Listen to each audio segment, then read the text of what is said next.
Hi everyone, hope you're doing well. Okay, firstly, a public safety announcement. I have so much awesomeness to show you that I think I'm going to split it out over 2 or 3 videos because it might just be too much for your senses otherwise. A lot of movies here that you may not typically see. Some of these movies are not available on Blu-ray. A whole collection here that I picked up from an ex-rental video store. A lot of good stuff. Here we go.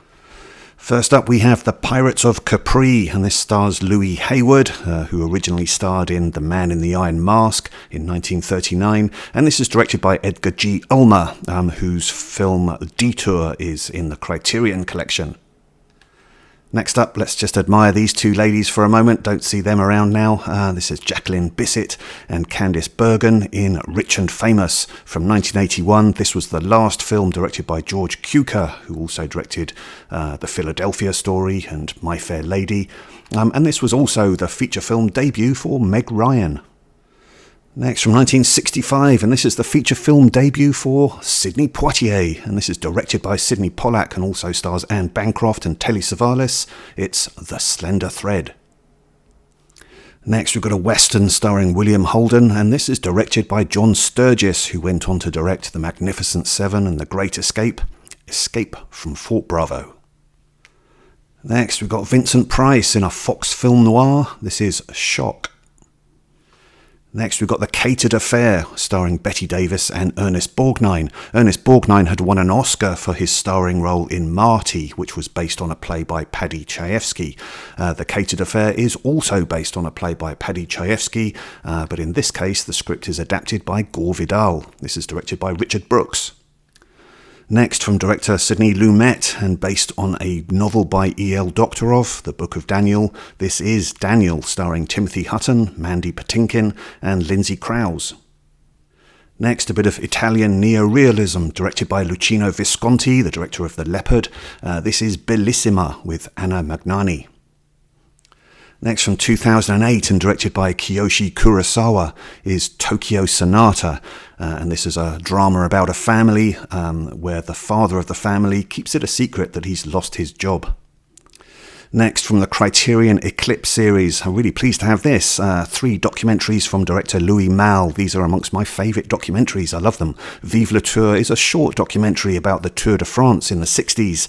And it's really fascinating to watch the craziness that used to happen back then, where riders would get off their bikes during the races and go and raid restaurants for bottles of wine and champagne and put them in their pockets.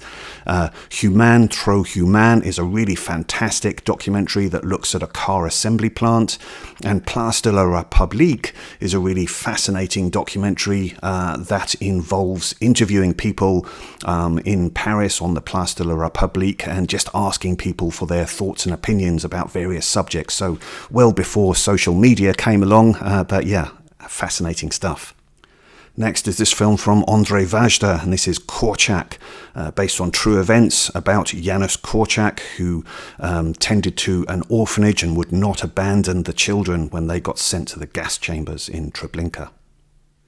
Next, from 2009, and directed by Hélène Catet and Bruno Forzani, this is Amer, which is inspired by Giallo movies.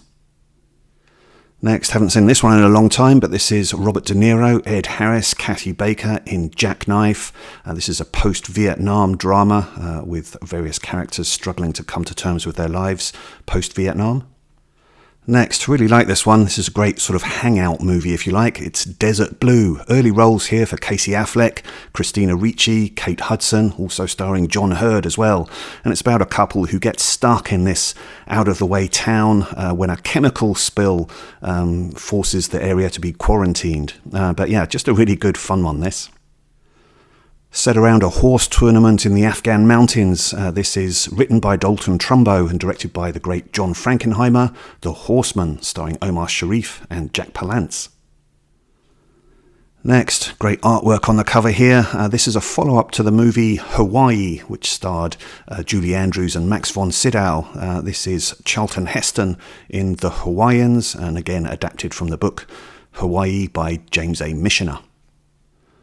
Next, we've got a Western here from director Cecil B. DeMille. This is The Plainsman with Gary Cooper and Jean Arthur, and involving all the well-known Western characters, including Wild Bill Hickok, Calamity Jane, Buffalo Bill, Custer, and Lincoln as well. Next, written and directed by Robert Towne, who wrote Chinatown. This is Personal Best, an Olympic drama starring Mariel Hemingway as an athlete who develops a relationship with her female coach. Next, from 1971 and starring Dick Van Dyke and the late Bob Newhart, this is Cold Turkey, which centres around a town all trying to give up smoking so that they can try and win $25 million. Next, we've got two here from British director Peter Watkins, The War Game, which looks at the effects of a nuclear attack in England, and Culloden, which is based on the Battle of Culloden from 1746. Next, co-produced by Martin Scorsese and directed by John McNaughton, who also directed Henry, Portrait of a Serial Killer. This is Mad Dog and Glory with Robert De Niro, Bill Murray and Uma Thurman. Next, directed by Gordon Douglas, who also directed Shaft. This is Frank Sinatra reprising his role as Tony Rome in Lady in Cement, and this co-stars Raquel Welch. Next, directed by and starring Leslie Howard. This is from 1941, Pimpernel Smith, which is a reworking of The Scarlet Pimpernel, which Leslie Howard also starred in. Next, directed by George Roy Hill and starring Laurence Olivier. This is A Little Romance, about a guy sitting on a park bench who tries to assist a young couple find their first love. And one of the young couple is Diane Lane. Next, and directed by John G. Avildsen, who also directed Rocky, this is Joe, starring Peter Boyle as a disgruntled factory worker, and this also co-stars Susan Sarandon. And then finally for this video, you can definitely get this through the Criterion Collection on a great Blu-ray, but yeah, this is Seconds, directed by John Frankenheimer, and with a fantastic performance from Rock Hudson. Okay, there we go for part one. A lot of interesting titles there, I think. So yeah, let me know your comments on any of these movies. Have you seen them? Do you have some of these in your collection already? Are you looking out for them? Join me again for part two, hopefully. Thanks for joining me on this one. All the best to you. Bye-bye.